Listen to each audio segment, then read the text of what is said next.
প্রত্যেকটা মানুষই জ্ঞানী, কেউকে আল্লাহ তাআলা জ্ঞান কম দিয়ে সৃষ্টি করে নাই। আমাদের সদস্য হুজুর রহমতুল্লাহ আলাইহির উস্তাদ দারুল উলুম দেওবন্দের শেখুল হাদিস আল্লামা শাহ আনোয়ার কাশ্মীরি রহমতুল্লাহ আলাইহি রহিমাহুল্লাহ, উনি একবার যা শুনতেন জীবনে 40 বছরের মধ্যে তা ভুলতেন না। আর যেটা মনে রাখার নিয়তে শুনতেন তা কোনোদিন ভুলতেন না। এমনি উড়ো ভাবে যে কথা কানে আসতো ওইটা চুম্বকের মতো লেগে যেত। কত বড় মেধাবী মানুষ! ভারত থেকে দেওবান থেকে গেছে মিশর। মিশর আল আজহার বিশ্ববিদ্যালয়ের বয়স আরো অনেক বেশি। তো মিশরে আল আজহার বিশ্ববিদ্যালয়ের লাইব্রেরিতে যাইয়া একটা কিতাব দেখছে, এই সাইজের, 100 পাতা হবে, 200 পৃষ্ঠা হবে। কিতাবটার নাম আমরা কওমি মাদ্রাসায় পড়াই, নুরুল ইজাহ, মাসআলার কিতাব। এই কিতাবটার ভিতরে সব মাসালাগুলো গুনে গুনে বলা আছে। নামাজের ফরজ 13টা, নামাজের ওয়াজিব 14টা, 2 রাকাত নামাজে 28টা সুন্নতে মুআক্কাদা। এই যে সংখ্যাটা, এটা আরো সুন্দর করে একটু বেশি বেশি করে নুরুল ইজার ভিতরে লেখা। অন্যান্য কিতাবে এক দর্শে লেখা, শুরুতে কোনো সংখ্যা হিসাব করা নাই। তো কিতাবটা আরবিতে উনি দেখে শুরুতে কয়েক পাতা দেখে ওনার খুব পছন্দ হয়েছে। লাইব্রেরির জিম্মাদার যিনি, তার কাছে উনি বললেন, কিতাবটা কি আমাকে একটু কর্জ দেওয়া যাবে? আমি ভারত গিয়ে এর একটা কপি করে এরপরে আপনাদের মূল কিতাবটা পাঠিয়ে দেব। তো লাইব্রেরিরা আল্লাহ বললেন, এইটা আমাদের লাইব্রেরির সংবিধানের পরিপন্থী, এটা নিয়ম না। আপনি এখানে বসে মাসের পর মাস দেখতে পারেন, লিখতে পারেন, পড়তে পারেন, এ অনুমতি আছে, কিন্তু কিতাব বের করা যাবে না। তো কাশ্মীরি রহমতুল্লাহ আলাইহের সফরের আর 2 দিন আছে সময়। উনি ওই 2 দিনে এই কিতাবটা ফাঁকে ফাঁকে দেখতে দেখতে 2 দিনে পুরো কিতাব দেখে ফেলাইছে এক নজর। 100 পাতা, 200 পৃষ্ঠা, 2 দিনই দেখা। এই পুলাই ভাই, তাড়াতাড়ি ভাই, বোকামি করবি না। 2 দিন শুনতেছেন আপনারা? আপনারা ওই রকম বেরেনি। আমি এই কথাটা বোঝানোর জন্য একটা গল্প শোনাচ্ছি। তো 2 দিনে কিতাবটা দেখা চলে আসছে ভারতে দেওবান। এসে উনি 1 কপি লিখছে, ওই নিয়ে আসে নাই, শুধু 2 দিনই চোখ দিয়ে দেখছে। দেখে আইসা 1 কপি লিখছে, লিখে এটাকে ছাপা করে উনি ওর থেকে 1 কপি আল আজহার পাঠায় দিছে। আল আজহারের উলামায়ে কিরামকে বলছে, আমার এই কিতাবটা দেখেন, আমি নুরুল ইজাহ যা দেখে আসছি তা ঠিক আছে কিনা। ওখান থেকে নিরীক্ষকরা দেখে বললেন যে এর ভিতরে একটা জায়গা ভুল হয়েছে আপনার। তো কাশ্মীরি বললেন, আমার যে জায়গাটা ভুল হয়েছে ওটা আমিও বুঝছি যে ওই জায়গাটা ভুল, আমি সংশোধন করলে করতে পারতাম, তবে ওইটা আমি করি নাই। দেখেন, মনে হয় মূল কিতাবে ওই জায়গা ভুল আছে, মিলাই দেখেন। পরে মূল কিতাব খুলে দেখে যে মূল কিতাবের ওই জায়গা ভুল। উনি বুঝাইতে চাইছেন আমি সংশোধন করে দিলে দিতে পারতাম, কিন্তু আমি যে হুবহু আনতে পারছি কিনা এইটা প্রমাণার্থে ভুল জায়গা উনি ভুল লিখে দিচ্ছেন। পরে উনি তাদেরকে জানাইলেন যে ভুলের সংশোধনী এই, আপনারাও কিতাব সংশোধন করে নেন, আমারটা আমি সংশোধন করে দিলাম। এই ওনার সংশোধিত কপি আমাদের উপমহাদেশে যত মাদ্রাসা আছে, ভারত, পাকিস্তান, বার্মা, সব বাংলাদেশ, সমস্ত মাদ্রাসায় ওই কিতাবটা পড়ায় নুরুল ইজাহ। আল্লাহ, 2 ইংরেজ ওনার সামনে তুমুল ঝগড়া, ইংরেজিতে ঝগড়া যখন করে তখন তো আর সিরিয়াল ধরে করে না যে তুমি 10 মিনিট কও আমারে, আমি চুপ করে তখন শুনি, পরে আমি 10 মিনিট কব, এরকম তো না। ঝগড়া তো ঝগড়া, এলোমেলো, যে যা পারে যেভাবে পারে বলতেছে। ওই জায়গা উনি ছাড়া আর কেউ নাই। এখন ওই 2 ইংরেজের ঝগড়া, উনি জীবনে ইংরেজি পড়ে নাই, আনোয়ার শাহ কাশ্মীরি কোনোদিন ইংরেজি পড়ে নাই, একেবারে একটা এবিসিডিও পড়ে নাই। ওনার সামনে 2 ইংরেজের ঝগড়ার পরে এই 2 ইংরেজ বিচারকের কাছে গেছে, তো বিচারক বলছে যে তোমাদের সমাধানের জন্য তো সাক্ষী লাগবে। সাক্ষীকে কয় যে সাক্ষী তো কেউ নেই, মৌলভী সাহেব ছিল। ডাকো মৌলভী সাহেবরা, মৌলভী সাহেবের সাক্ষী নিয়ে গেছে। তো মৌলভী সাহেব হলো আনোয়ার শাহ কাশ্মীর, ওনাকে বলতেছে এরা দুইজন কি বলা বলি করছে, কি শুনছেন আপনি? তো কয় যে কি বলছে তা বুঝি নেই, তবে দুইজনে 1 ঘন্টা ঝগড়া করছে, ঝগড়ায় যা যা বলছে ও আমি শুনে দিতে পারি। উনি এই বলছে, উনি ইংরেজিতে এই বলছে, কি বলছে তা আমি ইংরেজিতে বুঝি না, আমি ইংরেজি পড়ি নেই, তবে দুইজনে এই বলা বলি করছে, কিন্তু এটা টেপ রেকর্ড। আনোয়ার শাহ কাশ্মীরি রহমতুল্লাহ আলাইকে ওনার শাগরেদরা জিজ্ঞেস করছে, হযরত আপনার এত ব্রেন কিভাবে? হুজুর বললেন এইরকম আমার যে ব্রেন না, এরকম ব্রেন প্রত্যেকটা মানুষের, প্রত্যেকটা মানুষকে আল্লাহ তাআলা এরকম একই পরিমাণ ব্রেন দিয়েছে। বাকি এই ব্রেনকে যে কাজে লাগাবে তার ব্রেন তত কাজে লাগবে, যে কাজে লাগাবে না সে তত ব্যর্থ হবে। তারটা ধীরে ধীরে দাও বানাই আনছেন কর্মকারের কাছ থেকে, যে দাওটাকে কাজে না লাগাইয়া মাছার তলে মাটির পর ধুয়ে দিয়েছেন, বানাইছেন তো 2.5 পোয়া 3 পোয়া ওজনের দাও, চকচকে ভকভকে সাদা বানাই নিয়েছেন, বাড়ি এনে বাইলে কাছে ধারও দিয়েছেন সুন্দর করে, কিন্তু ব্যবহার না করে মাটিতে রেখে দিয়েছেন 5 বছর।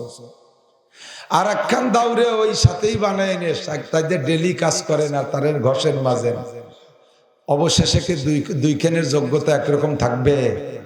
যেটাকে রেগুলার ব্যবহার করেন ওইটা ওইরকম চকচকেই থাকবে, আর যেটা ধারায় এনে মাটিতে রেখে দিয়েছেন কিছুদিন পর জং ধরে মরিচা পড়ে শক্ত হয়ে যাবে। আমার আপনার ব্রেনকে যদি অবিরাম কাজে লাগায় ওইরকম ধারালো থাকবে, ব্রেন কাজে লাগবে, এই ব্রেন দিয়ে কাজ করা যাবে। আর ব্রেনকে যদি কাজে না লাগায় ফেলায় রাখে তাহলে ব্রেন নষ্ট হয়ে যাবে, ঠিক কিনা? ব্রেন কি?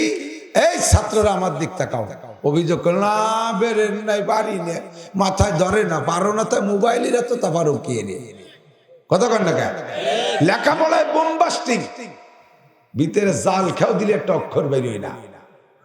হ্যাঁ, পরীক্ষা দিয়ে লিয়েছে। আমার একজন এক মাস্টার খাতা দিয়েছে, দেন হুজুর আমার 7 ছাত্রের একটা পরীক্ষা দিয়েছে। কি পরীক্ষা দিয়েছেন? 1 ফানা কলা আইকে নিচে লেখছে, স্যার এই কলা ফানা খাইয়ে কিছু দিয়ে এরে কি কলাটা দিতে কোন দিদি জুতো যে বাড়ি লিও সারে জুতো রিজেন যায় না, মানে খালি খাতা জমা দেয়। এই কি লিখছিস? লেখাপড়ায় কলমে বুথা, পারো না গোলার ডিমো, তাই বেরেন্ডে অভিযোগ করো, কিন্তু মোবাইলের তো কিছু বুঝতে তোমার বাকি নাই।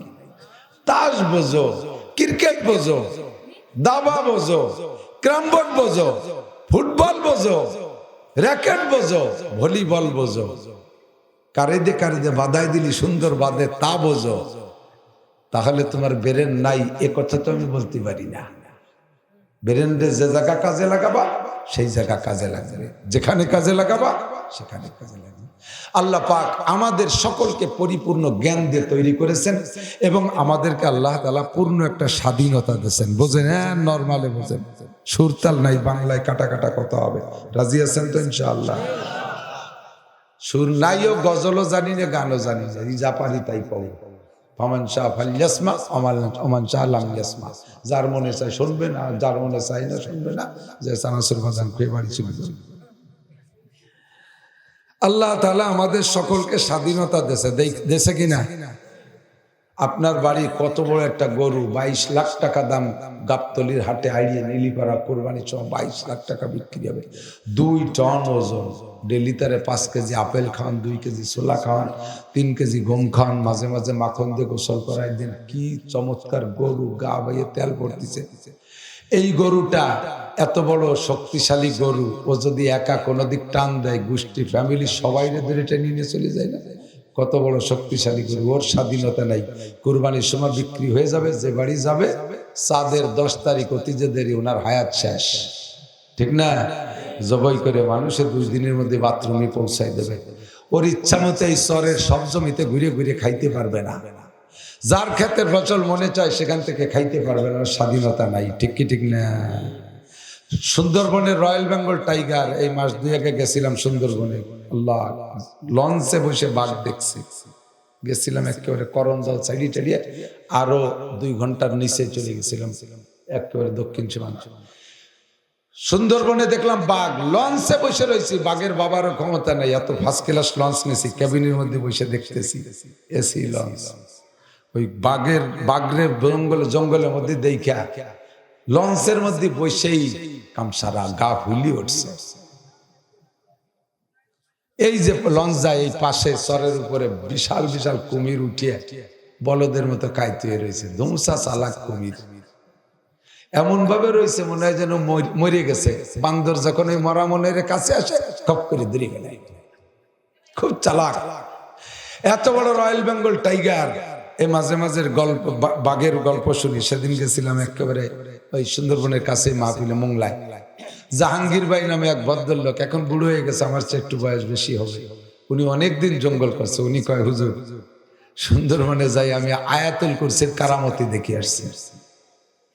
মাগরিবের ওই পাশে কথা কয় কারা, ওরা মনে করছে কাপড়টার ওই পাশে কথা কলি শোনা যায় না।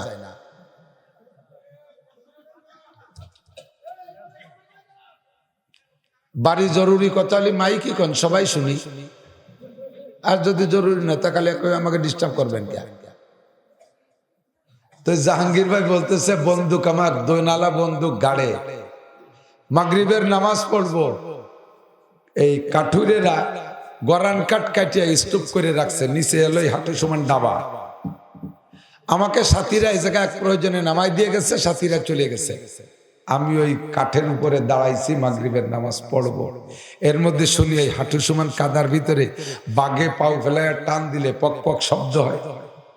যে প্রাণী যেমন, তার পায়ের আওয়াজও তো এরকম বোঝা যায়। ওই কাদার মধ্যে দিয়ে হরিণ আটলি ছোট আওয়াজ, মুরগি আছে, মোরগ আছে, তা আটলি টিপ টিপ করে একটু শোনা যায়। আর বাঘের আওয়াজ সব খপ খপ করে শোনা যাচ্ছে। তো আওয়াজ ধীরে ধীরে ক্লোজ হচ্ছে, আমি তো বুঝতেছি যে মাল আসতেছে। এখন একা একা মাগরিব হয়ে গেছে, বন্দুক দুটিয়ে পাঁচটা যাই হোক, বাঘ এমনই মাল, 1000 মানুষের মধ্যে থেকে যাকে টার্গেট করবে তাকে নিয়েই যাবে, ঠেকাতে পারবেন না। এমন একটা হিংস্র আর এতটা চতুর চালাক প্রাণী। আমি একা, বাঘ আসতেছে, আস্তে আস্তে আমি আয়াতুল কুরসি একবার পড়িয়ে নামাজে দাঁড়াই গেছি। বাঘের দিক তাকালাম না, কারণ দেখলি তো নামাজ পড়তে পারবো না, না দেখে মুখস্থ দাঁড়াই গেছি। নামাজে দাঁড়াইছি, বাঘটা আমার 5-6 হাত দূরে এসে ওই কাদার ভিতরে এরকম কুকুরের মতো বসছে আমার সামনে করে। আমি টের পাচ্ছি, ওর নাকের শব্দ শুনতেছি, ঘর ঘর ঘর ঘর শব্দ করতেছে শুনতেছি। মাঝে মাঝে ছোট ছোট করে আমার সিগন্যাল দিচ্ছে, তাড়াতাড়ি নামাজ শেষ করো, নালি কাতে পারতেছি। আমি টের পাচ্ছি, কিন্তু আমার কন্দি ওই সময় সুরকিরাত মনে রাখা সম্ভব। আমি আমার কায়দায় নামাজ পড়িয়ে যাচ্ছি। আমার 100% বিশ্বাস যে আল্লাহর হয়, আল্লাহ তার হয়। কতক্ষণ? মান কানা লিল্লাহ কানা আল্লাহু লাহু, যে আল্লাহর হয়, আল্লাহ তার হয়। আমি আল্লাহর হয়ে নামাজ পড়তেছি। অন্য দিনের নামাজের চাইতে আজকের নামাজটা আমাকে একেবারে 100% অ্যাকুরেট হচ্ছে। যে কোনো মুহূর্তে আমাকে থাবা দিয়ে ধরে নিয়ে যাবে। এই মুহূর্তে আজরাইল আমার পিছনে বাঘ, আজরাইল বাঘের রূপ ধারণ করে আসছে। তাহলে কি আর আমার দুশ্চিন্তার কোনো কারণ আছে? মরতেই হবে। নামাজ সেভাবে পড়ে সালাম ফিরেছি, ডাইন পাশে সালাম ফিরে, বাম পাশে যখন ফিরেছি যে চাচা বসা। তো আমি চট করে কাঁধেতে রাই বন্দুকটা নামাইয়া ওর দিক তাক করছি। তাক করে বললাম যে তুই আমারে কিছু কইস নাই, আমিও তোরে কিছু কব না। ওই সময় আমি মেরে দিলে উড়িয়ে যাবে। কিন্তু সে যেহেতু আমার নামাজের ক্ষতি করে নাই, কাজে আমি তার জানের ক্ষতি করব না। তার সাথে একটু গল্প করতেছে, তুই যেহেতু কোনো ক্ষতি করিস নাই, আমিও করবো না, তুই চলে যা। তো বললে ও পিছন দিয়ে, আমার পিছন দিক দিয়ে আইসে আমার ডান পাশে আসলো, এসে আবারও আমার দিক তাক পাইতে বসে আছে। তা বললাম যে তা বসে থাক, আর 2 রিকাত বাকি আছে, পড়িয়ে নেই। আর 2 রিকাত বাকি আছে, পড়ে নেই, তুই বস। ও বসেই থাকলো। সালাম ফিরে আয়াতুল কুরসি পড়ে আমার শরীরটাকে বন্ধ দিয়ে দিলাম। আল্লাহর বান্দা আমার দিকে আর দ্বিতীয়বার তাকালো না, পিছনে চলেই গেল। আল্লাহু আকবার। জাহাঙ্গীর ভাই বলে, এই হলো রয়্যাল বেঙ্গল টাইগার। প্রত্যেকদিন আমি 2-1টা গল্প শুনি, সুন্দরবনের গল্প খুব যাই, এবং ওখানে যারা গেছে জঙ্গল করছে তাদের থেকে শুনি। এই রয়্যাল বেঙ্গল টাইগার 40 জন মানুষ সেদিনকে গেছে এই আমাদের এই বেল্টে, সাতক্ষীরার বেল্টে। 40 জনের মধ্যে থেকে একজনকে ধরে নিয়ে গেছে, এরা যাইয়া হামলা করে তার থেকে কেড়ে নিয়ে আসছে, আইনি ট্রলারে উঠাইছে, নদীর পাড়ে থেকে জাম করে ওই মাঝখান থেকে ওই লোকটারেই নিয়ে আবার চলে গেছে। 40 জনে ঠেকাতে পারেনি। এত বড় হিংস্র প্রাণী। যদি আমাদের এই আমডাঙ্গা আড়িয়ালা এলাকায় একটা বাঘ ঢুকছে বলে খবর পান, এ জায়গায় একজনে থাকবো? এক বাঘে এত মানুষরা খাইতে পারবে না ইয়া জানি, কিন্তু প্রত্যেকেরই মনে হবে, প্রত্যেকের মনে হবে বাঘে কেউরে না নিলে আমারই নিতে পারে। এমন একটা আতঙ্ক সবার ভিতরে। রয়্যাল বেঙ্গল টাইগার, আফ্রিকার জঙ্গলের বিশাল হিংস্র সিংহ, কত বড় জঙ্গলের কত বড় বড় হাতি। এই একটা হাতি যদি, পাগলা হাতি, বুনারা হাতি এলাকায় ঢোকে, ওই এলাকা জুড়ে আতঙ্ক সৃষ্টি হয়ে যায়। রাইফেল বন্দুক নিয়ে যায়, তাদেরকে ঠেকানো যায় না। এত বড় বড় হিংস্র প্রাণী একটাও স্বাধীন না। মানুষের কাছে যখন ধরা পড়ে যায় তখন আবদ্ধ হয়ে যায়। মানুষে দিলে খায় আর মানুষে না দিলে না খেয়ে রোজা থাকে। যাবেন চিড়িয়াখানায়, যে দেখবেন রয়্যাল বেঙ্গল টাইগার বসে বসে তসবিহ টিপতেছে, কোনো কথা নাই, আল্লাহ বিল্লাহ আল্লাহ বিল্লাহ করতে থাকে। এই একটু গোস্ত দেয়, খায়, না দিলে না খেয়ে রোজা থাকে, অপেক্ষা আছে কখন ইফতারি বানায়। চিড়িয়াখানার খাঁচার বাহিরে শত শত মানুষ, একটা মানুষের গায়ে হাত দিতে পারে না। এই হাতিটার গায়ে এত শক্তি, সিংহ যদি সামনে আসে ধরে সুরাজে পেঁচাইয়া পায়ের নিচে ফেলায় পাড়া দিলি ফুটবলের মতো বাস্ট হয়ে যাবে, ভাঙ্গি ফাটার মতো ফাটাই ফেলবে। এত বড় হাতিটার চাই রাত পায়ে শিকল যে বেঁধে রাখছে। ও বন্ধুরে, তাহারও স্বাধীনতা নাই।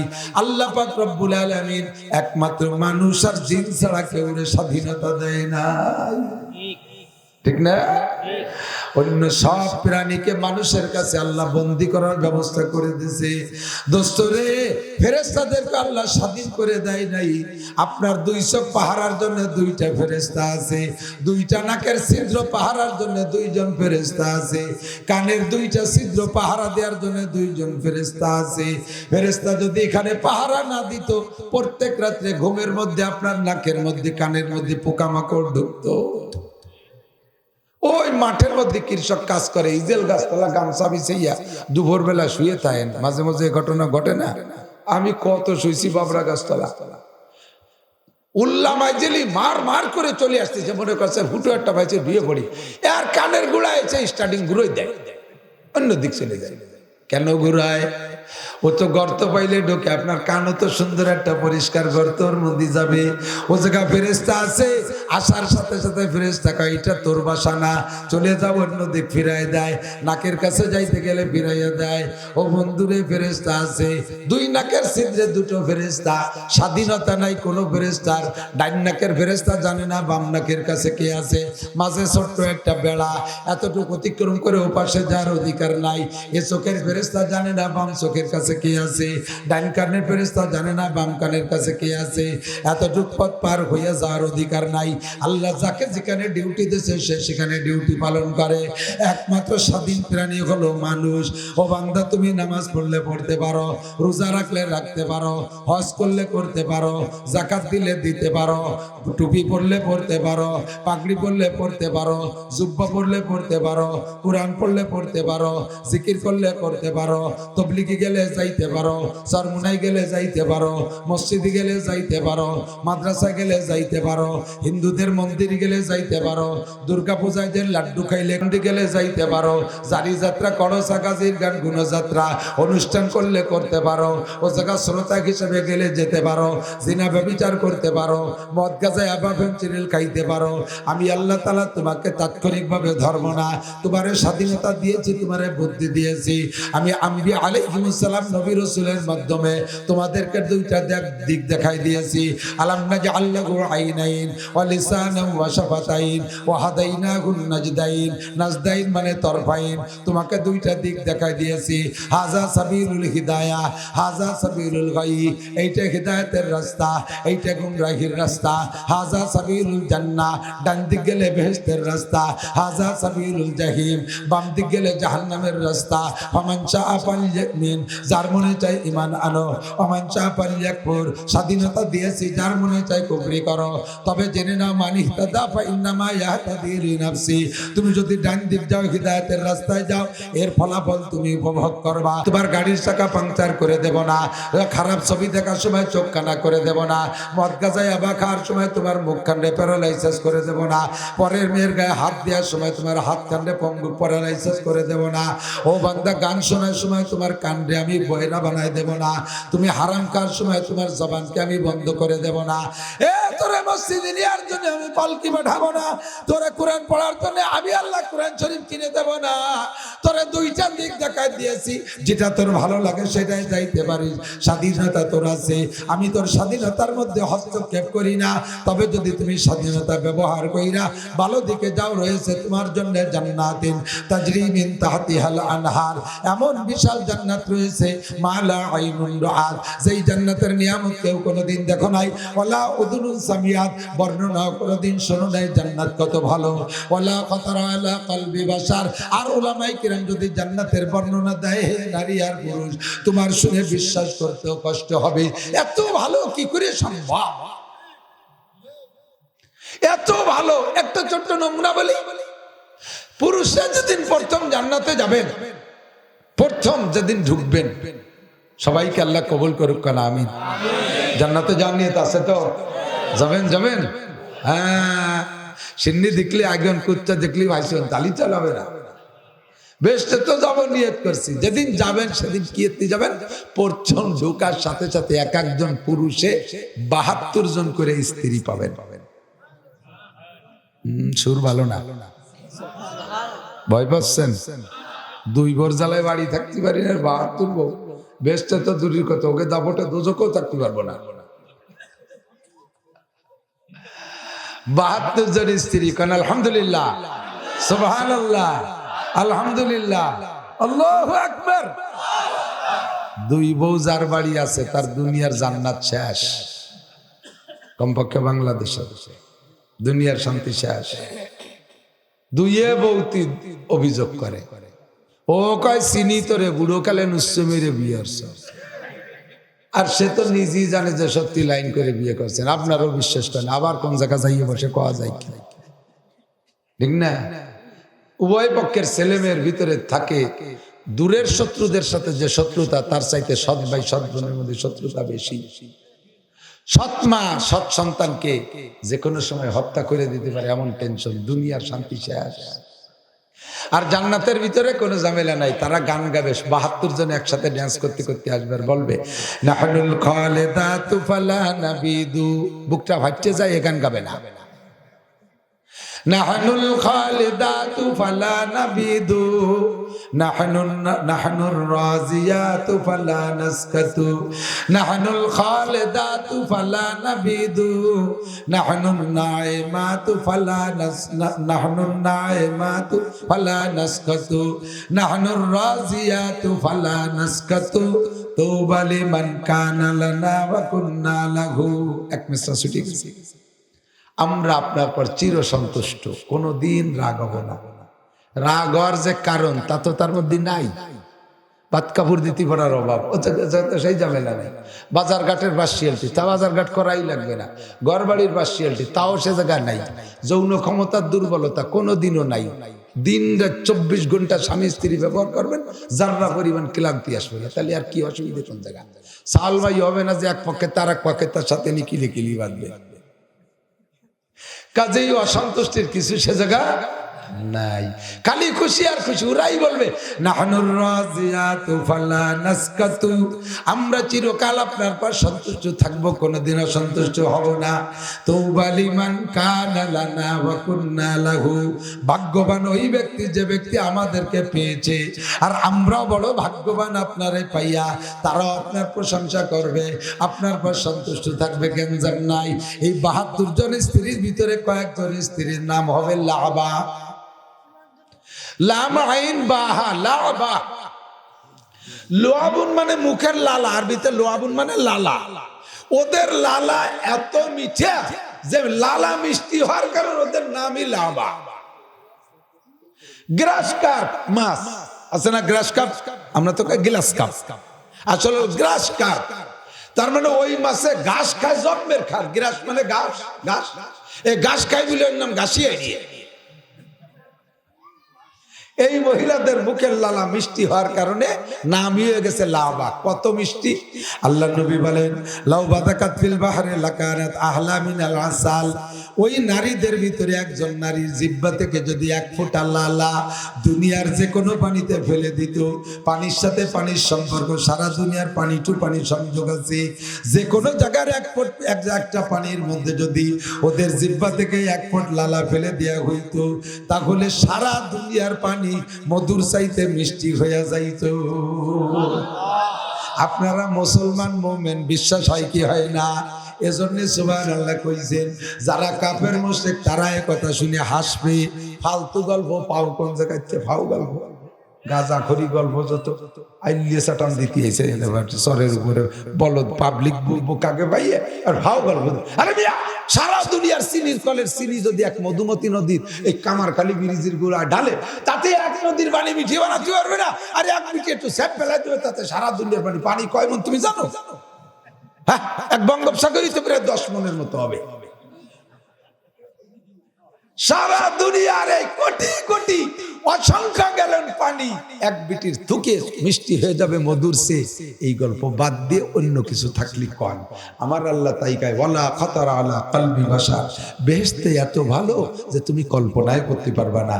জান্নাতের ভিতরে দুনিয়ার কোনো গাছের গোড়া উপর দিক মাথা নিচে মজে ফল দুটি আছে নাকি? সব গাছের গোড়া মাটিতে না, আর জান্নাতের গাছের গোড়া উপর দিক মাথা নিচের দিক। কয় উপরে কার সাথে লাগাবে? উপরে গাছের গোড়া কার সাথে লাগাবে? খালি খালি এটা একটা ভাও কথা। দুনিয়ায় গাছের গোড়া মাটিতে নাই, এরম গাছ আছে? দুনিয়ায় আছে। বড়ই গাছের মাথায় স্বর্ণলতা, ওর চেহারা কি কম নাকি? হ্যাঁ, স্বয়ং বড়ই গাছের চেয়ে ওর চেহারা বেশি। যে বড়ই গাছ আসছে চেহারা বেশি, ঠিক না? স্বর্ণের মতো চেহারা বিদায় তার নাম দেশে স্বর্ণলতা। ওর গোড়া তো মাটিতে নাই, ওর স্বাস্থ্য শরীরও খারাপ না, কি সুন্দর হয়ে রয়েছে। তো দুনিয়া আল্লাহ তাআলা দুনিয়াটা দিয়ে নমুনা বানায় রেখে দিছে। জান্নাতের গাছের গোড়া উপর দিক মাথা নিচের দিক ফলে ফুলে ভরা। সুবহানাল্লাহ। এর সিস্টেমই আলাদা। এত ফল, ফলে খুশা নাই যে সুলিয়ে খাতি দেরি হবে না, এই জন্য দেরি হয় যাতে করানাল দৈরি কামড় দেখেই বেলাই দিতে পারে। ভিতর দিয়ে হাঁটবেন, নাকে মুখে ঠেলা লাগবে, ধাক্কা লাগবে, গালের সাথে লাগবে। আইল সেমির ঠেলাই একটা ফল কামড়াইও খাবে না, দৈরিও সুলিয়ে খাবে না। জান্নাতে ফেরেশতারা কয় একটু কামড়াই খাও, না কেডা দৈরিয়ে গালে দেয়। মানে আল্লাহ দিয়ে গদ গদ হয়ে যাচ্ছে, কেডা দৈরিয়ে গালে দেয়, তার মানে তোমরা গালে উঠে দাও। ফেরেশতারা দৈরে গালে উঠে দিয়ে কয় আমরা চাইলে তোর পেটেও পৌঁছে দিতে পারবো, কিন্তু মজা কম পাবি। সবাই খা, এক একটা ফলের মধ্যে 100 প্রকারের মজা। দুনিয়ায় এক ফলে কয় মজা? এক ফলে কয় মজা? একই ফলের ভিতরে একাধিক মজাওয়ালা ফল আছে। আছে জানেন না? হরিতকি, হরিতকির মধ্যে তিতি আছে, টক আছে, কষ আছে, মিঠে আছে। সবাই দেখেন, আন্দাজ করে দেখেন, এর এক ফলের ভিতরে 3-4 এলো নমুনা হিসেবে। আর এত একটু বুঝে বুঝে স্বাদ নিতে হয়। আর জান্নাতের ফলে প্রত্যেক চাবানিতে নতুন স্বাদ পাবেন। আর গাছের গোড়া উপর দিক মাথা নিচের দিক। কোন সুবহানাল্লাহ। কেন কয় গোড়া নিচের দিক দিলি তো আরো ভালো দেওয়া যেত না? কয় তাই যে তোমার দরকার ওই জায়গায় যাইয়ে দেও, কিরম দেওয়া যায়। গাছের গোড়া নিচের দিক, মাথা উপরের দিক। নারকেল গাছ কত উপরে, নারকেল পাড়তে গেলি ফাঁসাবারে কাঁচা দিয়ে উঠা লাগে, বেশতের মধ্যে কাঁচা দিয়া দিই না, এই জন্য গোড়া উপর দিক মাথা নিচের দিক পাড়িয়ে খাওয়া। দুনিয়ার গাছের মাথা 30 হাত উপরে, গোড়া নিচে, তাই নারকেল থায় না, গাছের মাথা সহ কাটিয়ে নিয়ে যায়, ঠিক না? খেজুর গাছের মাথা 30 হাত উপরে, সেই জায়গার রস চুরিয়ে খাইয়ে ফিলের মধ্যে মুইতে ধুয়ে আসে। আর এর মাথা যদি নিচের দিক হতো তাহলে তো ওর মধ্যে পায়খানা করে দিয়ে দিত। আর জান্নাতের মধ্যে তো কুজলোর দল নাই, আছে নাকি? কুজলো খুজরি আছে নাকি? যখন সাক্ষাৎ হবে কহলু সালামা, একে অপরের শুধু একটাই কথা, আসসালামু আলাইকুম। আসসালামু আলাইকুম দোস্ত, কেমন আছেন? আরে কি হালাত, আপনার জান্নাতে কয়তলা দালান পাইছেন? আরে দোস্ত পাইছি সব ইতাই, যে হাফেজ নেওয়ার কারণে খালি আলহামদুলিল্লাহ হাফেজ তো দালান হয়ে গেছে মোটে 7 তলা। আপনার কয় যে আমি 6666 তালা দালান পাইছি 1000। কিভাবে? কয় যে আমি তো হাফেজ, দুনিয়া 1000 বার খতম দিছি আর 1000টা দালান পাইছি। তখন ওই লোকটা একটাই মাত্র আফসোস থাকবে, যদি আরেকবার যদি দুনিয়ায় পাঠাই দিত আল্লাহ, তাহলে আমি হাফেজ হয়ে 6666 তালা দালান আমি বানায় আসতে পারতাম। কিন্তু আর তো সুযোগ হবে না, আর সুযোগ হবে না। ইন্নাম হলো জান্নাত, ওয়ালাকুম ফিহা মা তাশতাহি আনফুসুকুম ওয়ালাকুম ফিহা মা তাদউন। যদি তুমি তোমার স্বাধীনতাকে ডাইন পাশে ব্যবহার করো, মনে আছে নাকি কথা? ও যুবক, আমার স্বাধীনতাকে ডাইন পাশে ব্যবহার করার যোগ্যতা, দক্ষতা, স্বাধীনতা আমার আছে না নাই? কেউরে আমরা যারা নামাজ পড়ি আমাদেরকে আল্লাহ পালকি পাঠাই দিয়ে ডেকে নিয়ে নি মসজিদে, আর যে কয়জন মন্দিরে যায় যার সময় আল্লাহ ঠ্যাং বড় ভেঙে বেলায় দেয় নাকি? এই 14ই ফেব্রুয়ারিতে যারা ইবাদত বন্দী করে বেড়াইছো, পিছনে মহিলাটা উঠাইয়া পাঙ্কু দিয়ে বেড়াইছো তোমরা, তো অ্যাক্সিডেন্ট তো আর সবাই করে না, দুই একজন করলি করছে, ঠিক না? চাকা পাংচার করে দেয় নেই, তাদের ফিল্ডিং মারাই কোনো বাধা হয়নি। এই নারী পুরুষরা আকাম কুকাম করছে, কত যে হারামজাদা যার সন্তানের বীজ বসাইছে তা আল্লাহই ভালো জানে। আগামী 9-10 মাস পরে সারা পৃথিবী ব্যাপী লক্ষ লক্ষ জারির বাচ্চা পয়দা হবে আল্লাহ বাঁচালে 14ই ফেব্রুয়ারির ফজিলতে। এইরকম আকাম কুকাম যারা যখন করতেছে তখনই আল্লাহ তাআলা বিচার করে না, আল্লাহ তাআলা সুযোগ দেয়। বান্দা যখন গুনাহ করে, গুনাহ করার সময় তাৎক্ষণিক বিচার না করার কারণে ও মনে করে কি যেটা যদি মারাত্মক অপরাধী হবে তা আল্লাহ পক্ষে আমার সাথে সাথে কিছু করে দিত। আল্লাহ কয় না, আমি তোমার মতো অত ব্যস্ত না, অত তাড়াতাড়ি ধরি না। ফামাহিলিল কাফিরিনা আমহিলহুম রুয়াইদা, আমি ধরি আস্তে আস্তে ধরি, সুযোগ মতো ধরি, উঠতে দেই। কত উপরে ওঠো, ওঠো ওঠো ওঠো, যত উপরে উঠবা আষাঢ়ে তত জোর বেশি হবে। কতক্ষণ? যত উপরে উঠানো যাবে আষাঢ়ে তত জোর বেশি হবে। এই স্টেজেতে গোড়ই পড়লে হয়তো একটু ব্যথা পাবে, তবে মরবে না, হয়তো একটু ভেঙে চুরে যেতে পারে, বুড়ো মানুষ মাজায় ব্যথা পাতে পারে। 200 হাত উপরে নিয়ে যদি ছাড়িয়ে দেওয়া হয় তাহলে ওর মূর্তি কি নিচে পর্যন্ত আসা লাগবে? ও অর্ধেক পথে মারা যাবে, বাহিটুক পড়বে ভাও, ঠিক না? মরা হয়ে যাবে আধা ভাতে। আসার যত উপরে উঠানো যাবে আসারে তত জোর বেশি হবে, অন্যায়ের পরিমাণ যত বেশি হবে তখন তোমার উপরে আল্লাহর শাস্তিও তত বেশি হবে।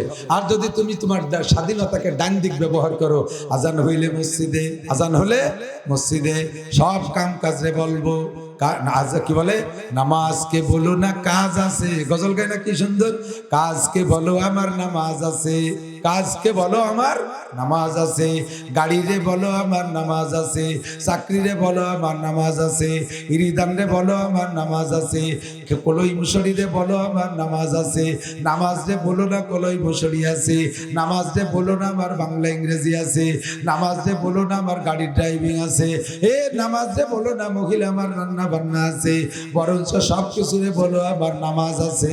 কথা কণ্ঠে কি ঠিক না? তার নাম হলো ডান দিকটা আপনি পছন্দ করে নিয়েছেন।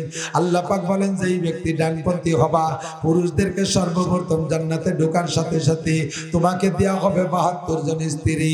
আল্লাহ পাক রব্বুল আলামিন ওই স্ত্রীদের রূপ রাখছে এমন, গায়ে তাদের 70টা কাপড় পরানো হবে, কাপড় এত বিহীন হবে, কাপড় ভেদ করে গায়ের চামড়া দেখা যাবে, চামড়া এত স্বচ্ছ ক্লিয়ার হবে, চামড়ার ভিতর দিয়ে মাংস দেখা যাবে, মাংস এত পরিষ্কার হবে, ভিতরে হাড় পর্যন্ত দেখা যাবে। এই মহিলাদের হাড়ও এত ক্লিয়ার হবে, হাড়ের ভিতরে মগজ চলে তাও দেখা যাবে। কয় তা কি মানুষ না কাছের বউ? কাজ দিয়ে বানানো বউ নাকি? কাছের না, ওরাও হুর, ওরাও আল্লাহ পাক ওদের এই দেই বানাইছে। তবে চেহারা এত সুন্দর, আল্লাহ নবী বলেন জান্নাতি নারীরা যদি তাদেরকে নিয়াঙ্গুলের মাথা, একজন মহিলা জান্নাতি হুরের একজন মহিলা যদি কেনিয়াঙ্গুল দুনিয়ায় ভাষায় বের করে দিত, ওই মহিলার কেনিয়াঙ্গুলের রূপের সামনে সূর্যের আলো নিভে যাইত। এজন্য বলা হয় বলা কথার আলা কলবি বাশার। ও যুবক, এইরকম সুন্দরী স্ত্রীর লোভ হয় কি হয় না? অবশ্যই মনে হয় আল্লাহ যেন আমারে বেচতে দাও। আল্লাহ কয় ওই বউ পাইতে হলে দুনিয়ার নোংরা প্রেম বাদ দিতে হবে, দুনিয়ার নোংরা প্রেম বাদ দিতে হবে, নোংরা প্রেমের পালায় পড়বা, ওই প্রেম থেকে বঞ্চিত হইবা। ফাঁকে মহিলারা মনে মনে কষ্ট পাচ্ছে, সবই তো পুরুষরা নিয়ে গেল, এক একজন পুরুষে 72 জন বউ, আমরা এক একজন মহিলা কয়টা করে স্বামী পাবো তা তো কয় না। আল্লাহ, দাবি হওয়াটা স্বাভাবিক।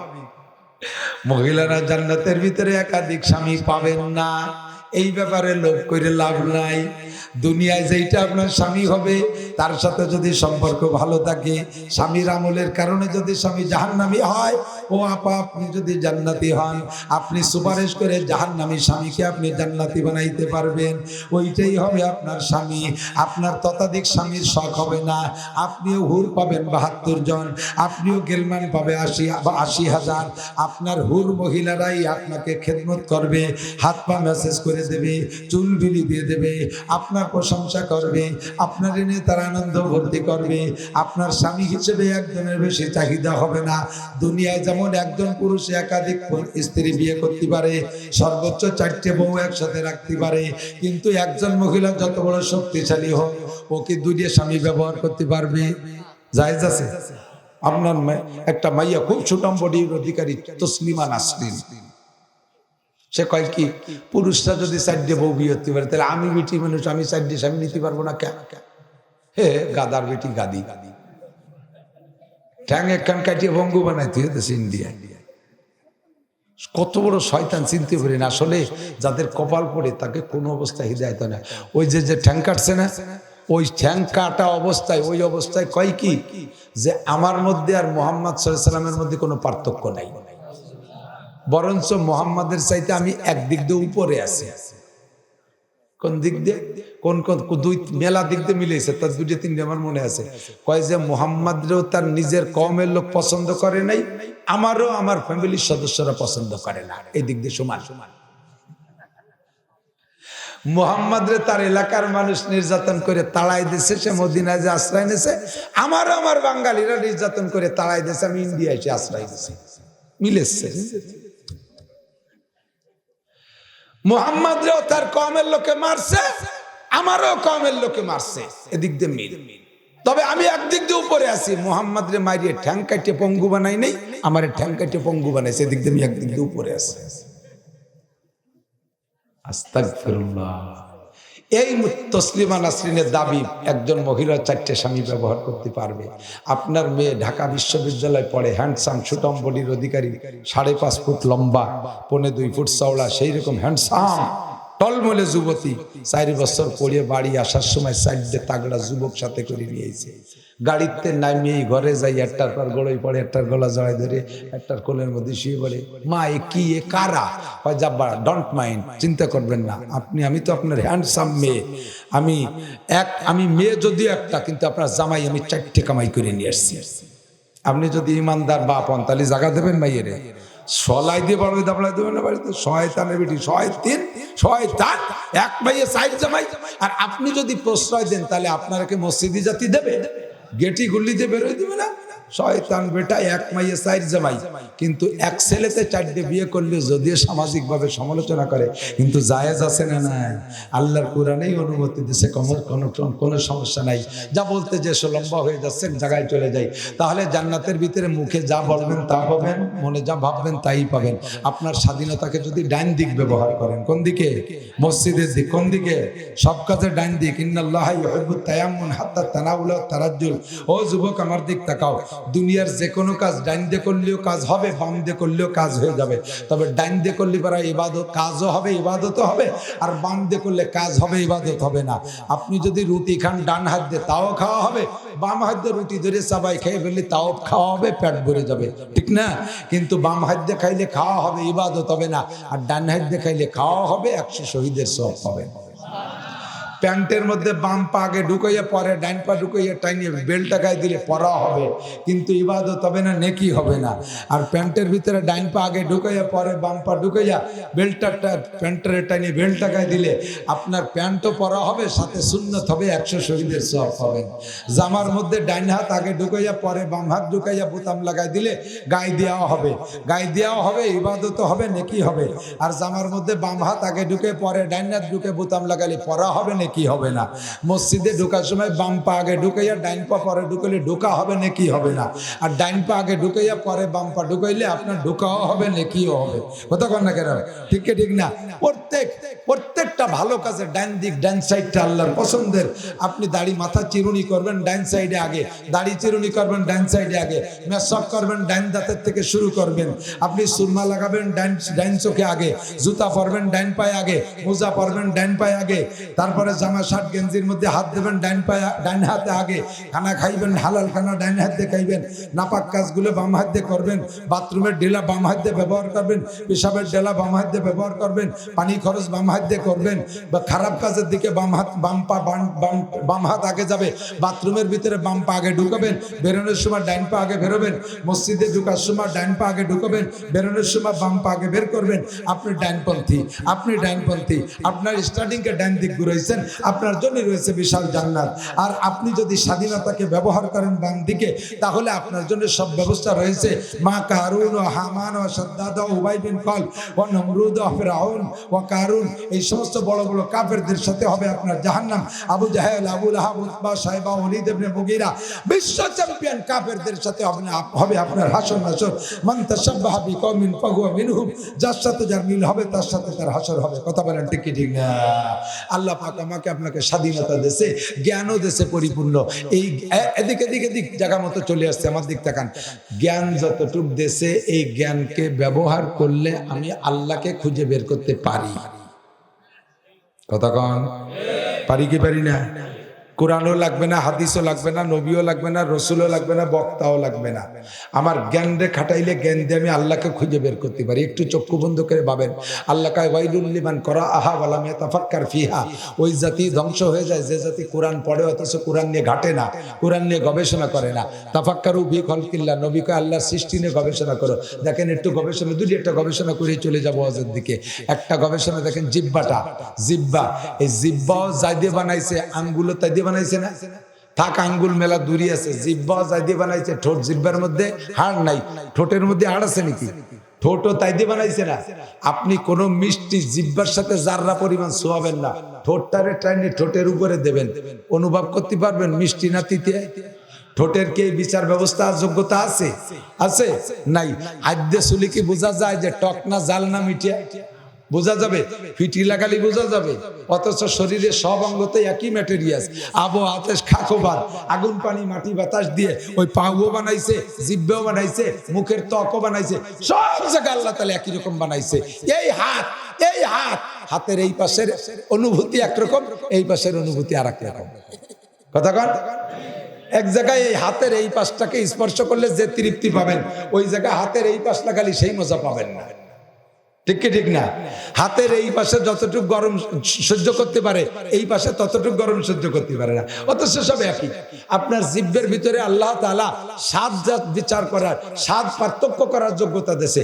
কত প্রকারের স্বাদ পার্থক্য করার যোগ্যতা জিহ্বের আছে জানেন? 3000 প্রকারের স্বাদ পার্থক্য করার যোগ্যতা আল্লাহ এক জিহ্বের দিয়ে দিয়েছে।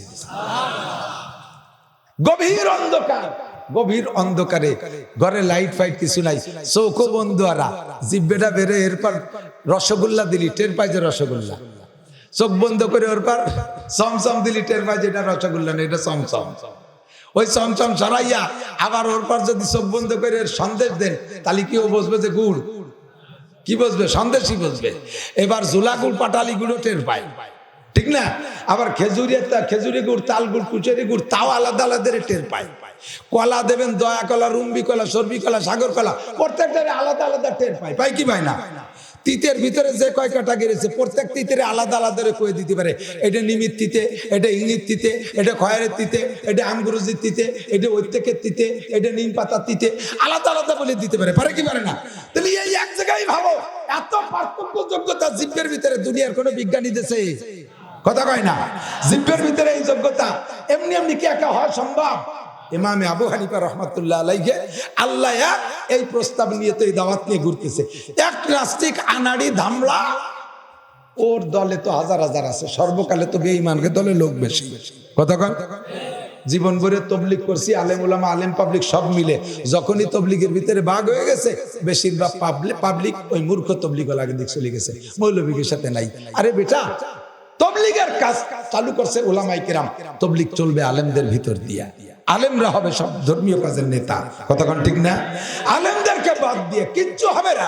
তুই যে মসজিদে যাবি নামাজ পড়তে, সে মসজিদের ইমামও তো আলেম, তোর মতো আর এক মুড় করে দাঁড়ায় দিলে নামাজ হবে? এ জায়গা ভাগ হয়ে দেখেন উল্টো দলের লোক চলে যাচ্ছে বেশি।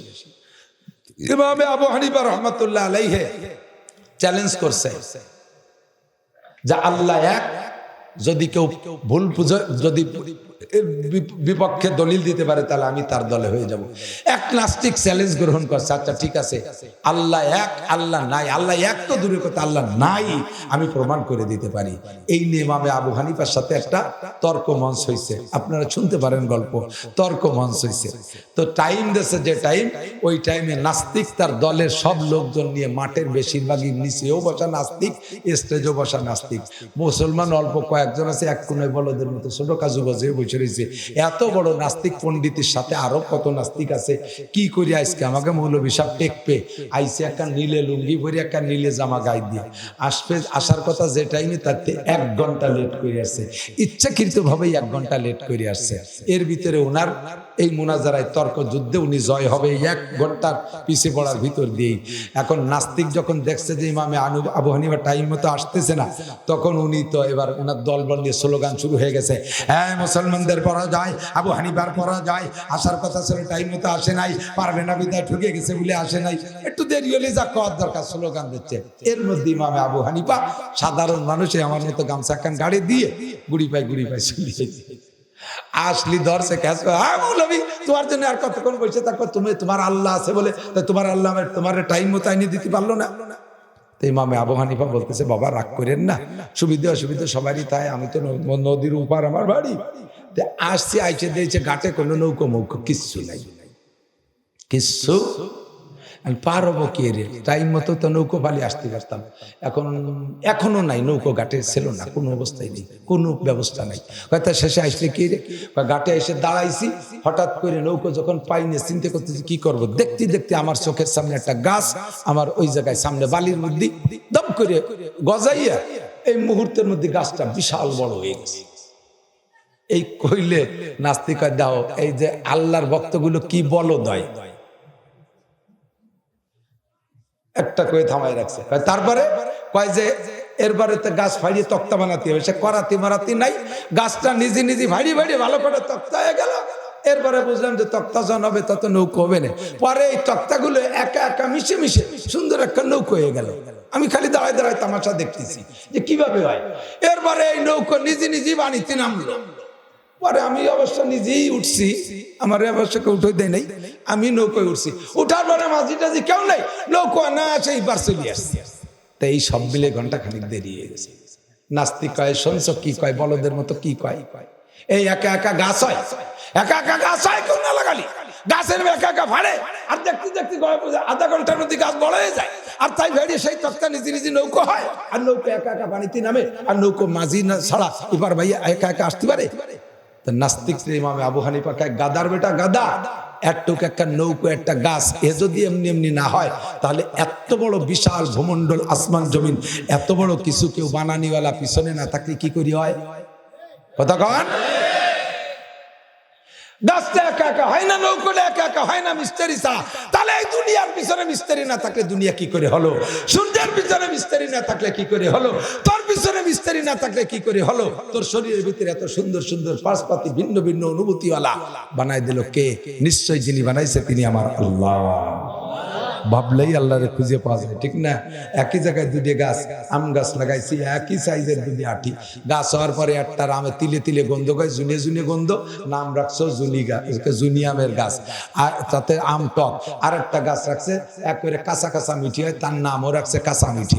একই জায়গার মাটিতে রস খায় 2 প্রকারের আম হলো, এই পার্থক্য করে দেয় যিনি তিনি আমার আল্লাহ। ঠিক কি ঠিক না? মেধা খাটাইলে আল্লাহরে খুঁজে পাবেন।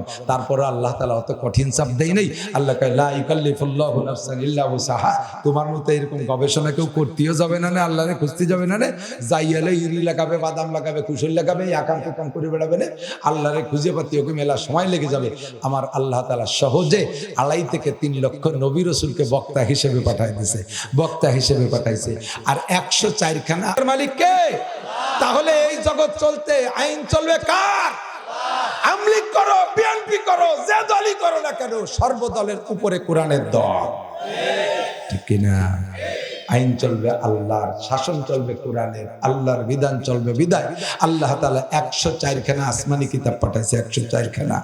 হ্যাঁ, 104 খানা আসমানি কিতাব দিয়ে আল্লাহ তাআলা 2.5-3 লক্ষ নবী রাসূলের মাধ্যমে আমাদের পড়াইছে। অবশেষে শেষে আসছেন বিশ্বনবী মুহাম্মদুর রাসূলুল্লাহ। একটুখান মুহাম্মদুর রাসূলুল্লাহ, সবাই বলেন মুহাম্মদুর রাসূলুল্লাহ। আমাদের নবীর নাম কি ভাই? মুহাম্মদুর রাসূলুল্লাহ। নাকি গোলাম মোহাম্মদ কাদিয়ানী? কোন না কোন? গোলাম মোহাম্মদ কাদিয়ানী নবী না কাফের? যে চুপ করে রয়েছেন সেও কাদিয়ানীর পক্ষের লোক।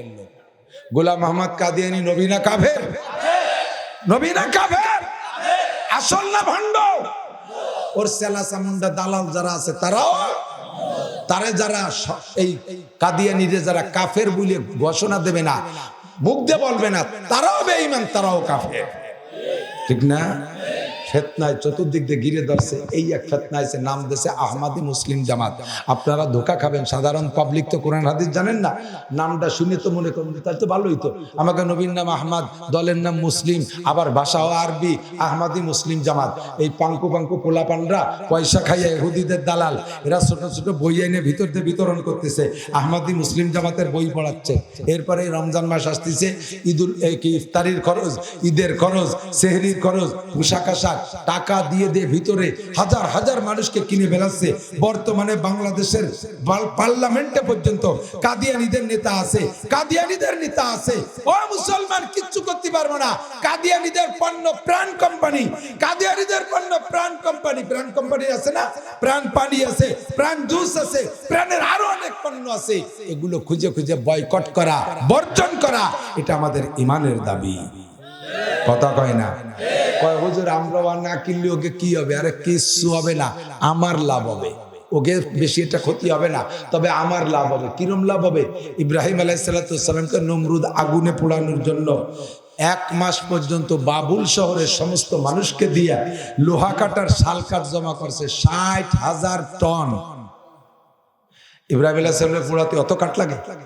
এই যে আমাকে দেশে হিন্দুকে পোড়ায় 4-5 টন কাঠে পুড়িয়ে তাই ছাই হয়ে মাটি হয়ে যায়।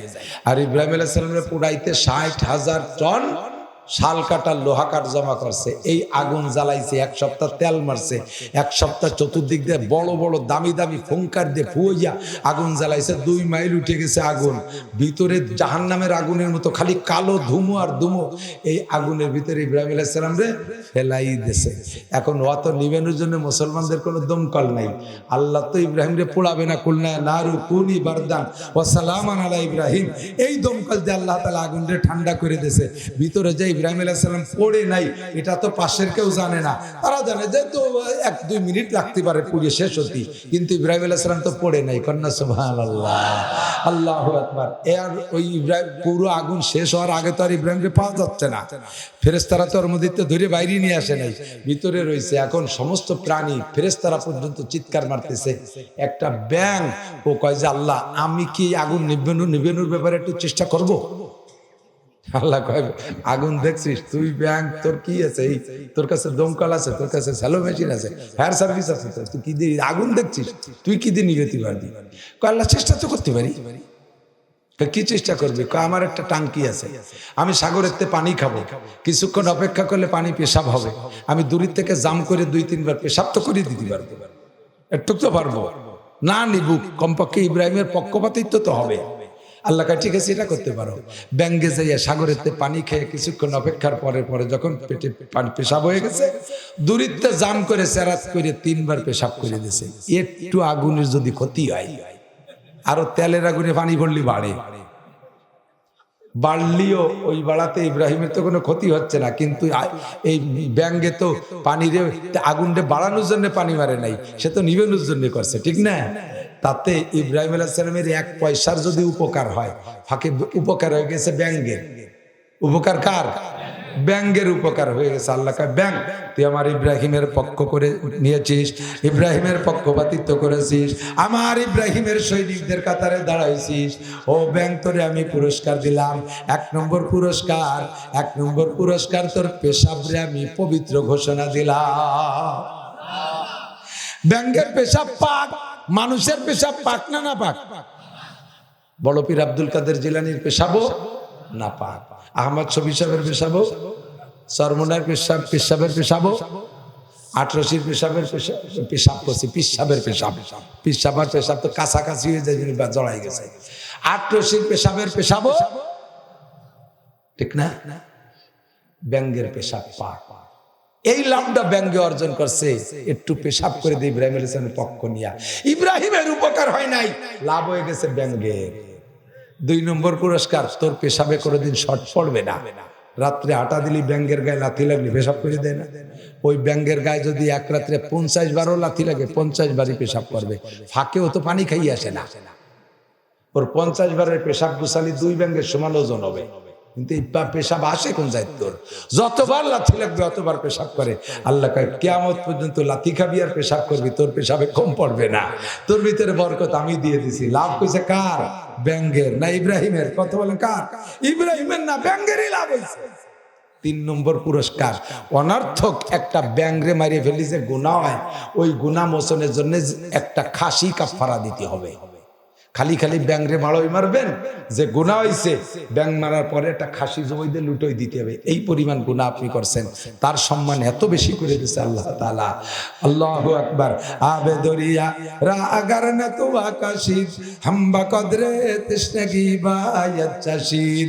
সাগরের পানি যদি সেচতে নাও পারি, কমপক্ষে আমার পেটে যতটুকু পানি ধরে অতটুকু পানি খাই আমি উপরে আইসা পেশাব করে দিতে পারি, এতটুকু আমি চেষ্টা করতে পারি।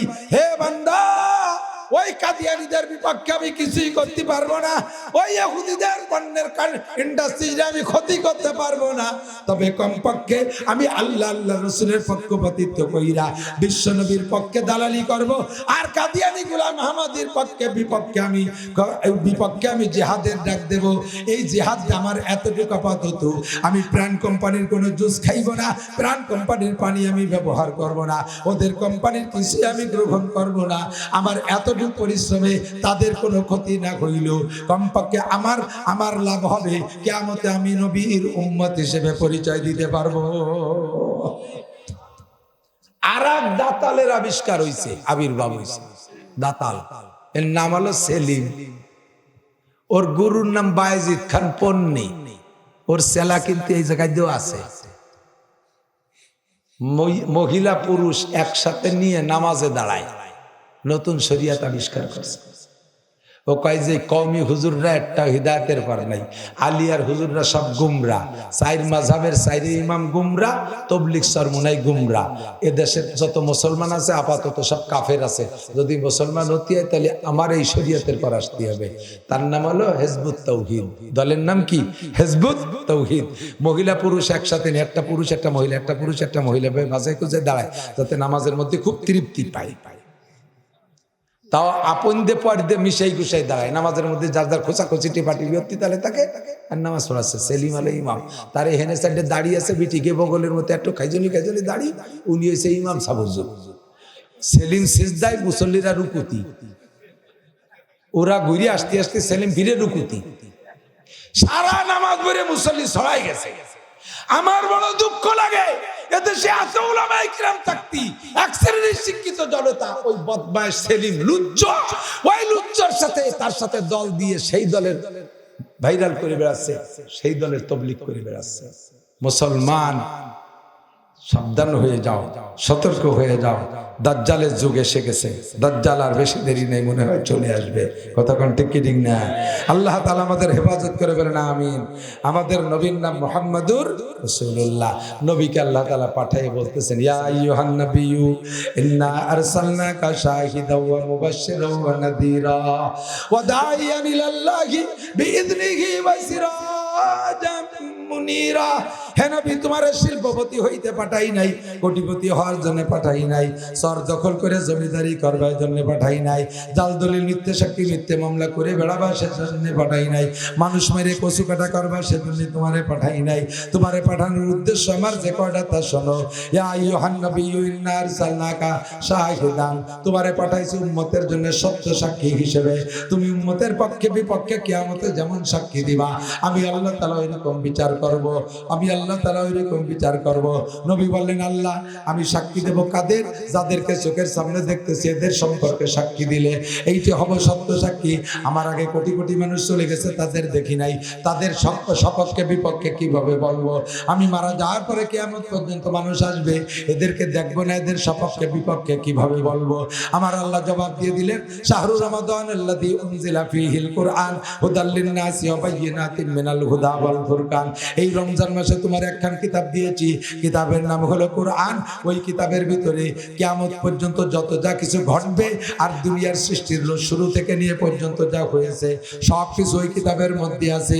ওইটি হলো কম্পিউটার। ওই কম্পিউটারকে নাড়াচাড়া করে দেখে দেখে পৃষ্ঠা উল্টা বা সফটওয়্যার পাল্টাই বা সফটওয়্যার চেঞ্জ করবার একটা একটা করে দেখবা, দেখে দেখে বলবা। যাদের পক্ষে বলবো ওটাও সত্য হবে, যাদের বিপক্ষে বলবা সেটাও তার মধ্যে সত্য হবে। একটা কথা মিথ্যা হবে না। জোরে বলেন ঠিক কি ঠিক না? লম্বা লম্বা গল্প কইতে গেলে সময় লাগবে না। 2 নম্বর মুবাশশির, আপনাকে পাঠাইছি সুসংবাদ দেওয়ার জন্য। উম্মতরে কিছু সুসংবাদ দেন। সুসংবাদ দিলে মানুষ আগ্রহী হয়। কথা বলেন, সুসংবাদ দিলে কাজে আগ্রহী হয় না? যে কোনো কাজের ফলাফল যদি ভালো প্রমাণ করা যায়, ভালো দেখানো যায়, ওই কাজের প্রতি লোভ হয়। এই জন্য নবীকে বললেন সুসংবাদ দাও। কি আল্লাহ কি সুসংবাদ দেব? আল্লাহ শিখিয়ে দিলেন, কুল ইয়া ইবাদিয়াল্লাযীনা আসরাফু আলা আনফুসিহিম লা তাকনাতু মির রাহমাতিল্লাহ ইন্নাল্লাহা ইয়াগফিরুয যুনুবা জামিয়া। এই আমার দিক, আমি সেকেন্ড 2 নম্বর মানে সর্বোচ্চ যে সুসংবাদ তার 2 নম্বরটা বলছি। 1 নম্বরে 2 নম্বরের আলোচনা আল্লাহ পাক নিজে বলেন, কুল নবী বলে দাও, ইয়া ইবাদি, কত মায়ার ডাক। হে গোলাম, হে বান্দা, হে প্রিয় বান্দা, আল্লাযীনা আসরাফু আলা আনফুসিহিম, দিনে রাতে হাজারো প্রকার অন্যায় করে যারা নিজের নফসের উপরে সীমা লঙ্ঘন করেছে। ইসরাফ মানে সীমা লঙ্ঘন। আসরাফু আলা আনফুসিহিম, নিজের চরিত্রের উপরে সীমা লঙ্ঘন করেছো, অন্যায় করেছো। লাইলা ওয়া নাহারা, দিনে গুনাহ করছো, রাতে গুনাহ করছো, আলোতে গুনাহ করছো, আঁধারে গুনাহ করছো, গোপনে গুনাহ করছো, সদরে গুনাহ করছো, সুদের গুনাহ করছো, ঘুষের গুনাহ করছো, জিনার গুনাহ করছো, হার কিসমের গুনাহ করতে তার বাদ নাই। গুনাহ নামে যত আছে সব করনেওয়ালা আমাদের মধ্যে আমরা আছি না নাই? কথা একটা গুনাহ বাদ যায় না। যত গুনাহ দুনিয়া আছে সবই আমরা ঘুরে ঘুরে করি। আমাদেরকে আল্লাহ তাআলা কয়, বান্দা লা তাকনাতু মির রাহমাতিল্লাহ, আল্লাহর রহমত থেকে নিরাশা হইস না, রহমত থেকে নিরাশা হইস না। এদিকে ইন্নাল্লাহা ইয়াগফিরুয যুনুবা জামিআ, তোমার সমস্ত গুনাহ আল্লাহ তাআলা মাফ করে দেবে। সব গুনাহ একটাও থাকবে না। জামিয়া মানে সব, একটা গুনাহও থাকবে না। ওয়াদা করছেন কে? শর্ত হলো আস্তাগফিরহু ইন্নাহু কানা তাওয়াবা। ফাসাব্বিহ বিহামদি রাব্বিকা ওয়াস্তাগফিরহু। পড়েন, ফাসাব্বিহ বিহামদি রাব্বিকা ওয়াস্তাগফিরহু ইন্নাহু কানা তাওয়াবা। তুমি আল্লাহর তাসবিহ পড়ো, ফাসাব্বিহ বিহামদি রাব্বিকা, বলেন আলহামদুলিল্লাহ, বলেন সুবহানাল্লাহ। সাব্বিহ মানে তাসবিহ পড়েন মানে সুবহানাল্লাহ। বিহামদি রাব্বিকা, তোমার রবের হাম, বলেন আলহামদুলিল্লাহ। ফাসাব্বিহ বিহামদি রাব্বিকা ওয়াস্তাগফিরহু ইন্নাহু কানা তাওয়াবা। সকলে অন্তর থেকে বলেন আস্তাগফিরুল্লাহ, আস্তাগফিরুল্লাহ। একটু মনের থেকে পড়েন দি। সত্যি কি গুনাহ করেন নাই? ক্ষমা চাইতে হবে না? আস্তাগফিরুল্লাহ মানে আল্লাহ তোমার কাছে ক্ষমা চাই। আস্তাগফিরুল্লাহ, আস্তাগফিরুল্লাহ, আস্তাগফিরুল্লাহ। এখন আপনার আস্তাগফিরুল্লাহ মানে কি? সব গুনাহ থেকে ক্ষমা চেয়েছেন, আল্লাহ আপনার মাফ করে দিয়েছে। এখন আলহামদুলিল্লাহ। তাওয়াবা, এবার তওবা করনে वाला হন। আল্লাহ তওবা কবুল করে। তওবা কারে কয়? আর তওবা তো রুজু হোনা। এই কি এটা তো গুনাহ, এই কেবল গুনাহতে তওবা আর ছেড়েই হচ্ছে। তুমি যদি ওর মধ্যে রুহু দিতে পারো তাহলে নাও, আবারও করো। কি হবে? মোবাইলে যত ছবি তুলছো আজকে রাত্রে ডিলিট করো। 1 নম্বর তওবা। যদি কোনো যুবক পারো তাহলে ওই যুবক আল্লাহর ওলি হয়ে যাবা। তওবা কাকে বলে? যে গুনাহ থেকে মাপ চাইছি ওই গুনাহ মরণকাল পর্যন্ত করব না বলে প্রতিজ্ঞা। আপনার এই তওবা কবুল হয়েছে প্রমাণ যদি মরার পরে আর মানে তওবার পরে আর না করেন মরণ পর্যন্ত, তাহলে বুঝবেন তওবা কবুল হয়েছে। কথা কন, তাহলে বুঝবেন তওবা। সকালবেলা ঘুষ খাইছেন, বিকেল বেলাও ঘুষ খাচ্ছেন, ফাঁকে 3-4 বার তওবা করছেন, এটা হবে না। তাহলে বুঝবেন যে তওবা কবুল হয়। আপনার ফজরের নামাজ, আজকের ঈশার নামাজ কবুল হয়েছে, এটা বোঝার একটা আলামত আছে, বলবো? যদি ফজরের নামাজ ঠিক মতো পড়তে পারেন তাহলে বুঝবেন যে ঈশা কবুল হয়েছে। আবার ফজর পড়ছেন, এটা কবুল হয়েছে তার প্রমাণ। যদি জোহরের নামাজ ঠিক মতো পড়তে পারেন তাহলে বুঝবেন যে ফজর কবুল হয়েছে। জোহর কবুল হয়েছে তার প্রমাণ যদি আসর ঠিক মতো পড়তে পারেন। আসর কবুল হয়েছে তার প্রমাণ যদি মাগরিব ঠিক মতো পড়তে পারেন। মাগরিব কবুল হয়েছে তার প্রমাণ যদি ঈশা ঠিক মতো পড়তে পারেন। এমন করে এক ওয়াক্তের নামাজ ঠিক করে পড়তে পারাটা আগের ওয়াক্তের কবুলিয়তের আলামত। আমি উদাহরণ বলে থাকি মাঝে মাঝে, এদিক তাকান। আপনার বাড়ির রাজমিস্ত্রি নিয়েছেন ইটের কাজ, গাঁথনির কাজের জন্য। একটা মিস্ত্রিতে স্বাভাবিকভাবে 250 থেকে 300 ইট, 400 ইট, সর্বোচ্চ ভালো মিস্ত্রিতে 400 ইট গাঁথতে পারে। একটা মিস্ত্রি 600 ইট গাঁথছে, আপনার বাড়ির মিস্ত্রি 600 ইট গাঁথছে। তাও সুতো ধরে দেখছেন, ওয়াটার লেভেল ধরে দেখছেন, যাররা পরিমাণ বেশ কম নাই। এত ফ্লাশ সাইডটা এত ফ্লাশ করছে যে প্লাস্টার না করলেও চলে। স্বাভাবিকভাবে সর্বোচ্চ ভালো মিস্ত্রিকে দেখছে 400 গাঁথে, আজকের এই লোকটা 600 গাঁথছে। ওরে কি আগামীকাল বলবেন যে তুই আর আমার বাড়ির ধারে আসবি না? ওরে কি বলবেন? ওর বেতনটা হাতে হাতে দিয়ে আরো 20 টাকা বেশি দিন, বাবা তুমি একটু চা খেয়ে যাও, আর কালকে কিন্তু আর কেউ না আসলে তুমি আসবাই, এরকম বলবেন না? আর সবার চেয়ে তোর বেতন কিন্তু 50 টাকা বেশি, তুই 2 কিচেনের কাজ করছিস, আসবি কিন্তু, বলবেন কি বলবেন না? আর একজন সকালের থেকে সন্ধ্যে পর্যন্ত ইট গাচ্ছে 150, দুরা সাপের মতো সোজা। ওরে কি কবেন? গোলামের ভাই গোলামের সাল, কালকে বাড়িতে সিমেন্টটা নিয়ে তোর বাপরের সাথে নিয়ে এখন সোজা দিতে যাবি। আর তোরে যেন আমরা এই আমডাঙ্গা সরের পর আর না দেখি কোনোদিন। আমার বাড়ি তো দূরের কথাই, সরেই যেন তোরা না দেখি। শয়তান দেশের ইটবালি নষ্ট করতে রাজমিস্ত্রি মারাতে কাজাবেন না, তারা গালাগালি তোরে জন্য এই বাড়ির দ্বারে না দেখি। হ্যাঁ, পরের মাল নষ্ট করতে গায়ে বাঁধে না, ঠিক কি না? ওরে দাওয়াত দেবেন কেন? ও 600 গাচ্ছে 1 নম্বর গাঁথনি। আল্লাহ কয় ফজরের নামাজ পড়ছেন অনেকে, কয়জনে কইছে তোকে যেন ফিরে জোহরের সময় দেখিবে। ইজা কমু ইলা সালাতে কমু কুসালা, নামাজে দাঁড়াইছে নিজে।